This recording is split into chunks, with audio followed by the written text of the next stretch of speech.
Bir başqa sualımız da var. Onlayn daha effektiv olur, yoxsa əyani hazırlıq?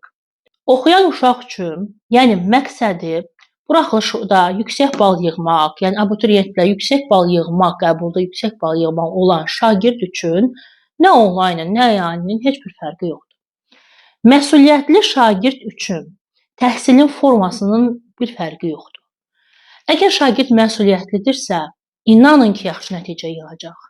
Yox, əgər şagird məsuliyyətli deyilsə, siz o müəllimin qonşusu olsa belə, yəni 7-24 müəllimlə az qala bir evdə belə qalsa, o yaxşı bal yığmayacaq.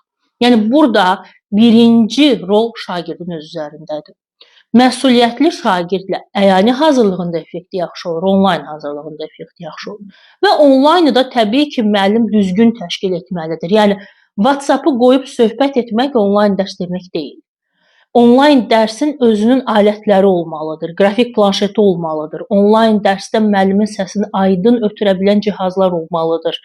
Yəni onlayn dərs WhatsApp qoyub söhbət etmək deyil. WhatsApp ümumiyyətlə dərs proqramı deyil. Yəni WhatsApp sadəcə ünsiyyət proqramıdır. Dərs proqramları var.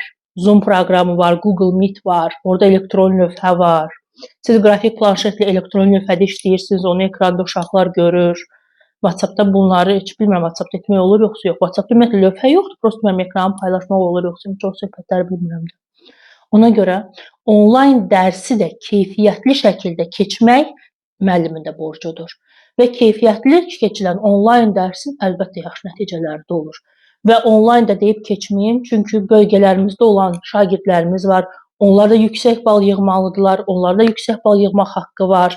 Və təbii ki, onlar necə edəcək? Hər gün oradan Bakıya gələs deyirlər ki, ona görə bölgələrdə olanlarımız üçün də onlayn dərs çox böyük bir şansdır. Ona görə onlayn dərsimizin də yaxşı, effektiv, yəni təşkil edən müəllimlərlə yaxşı nəticələri ola bilir.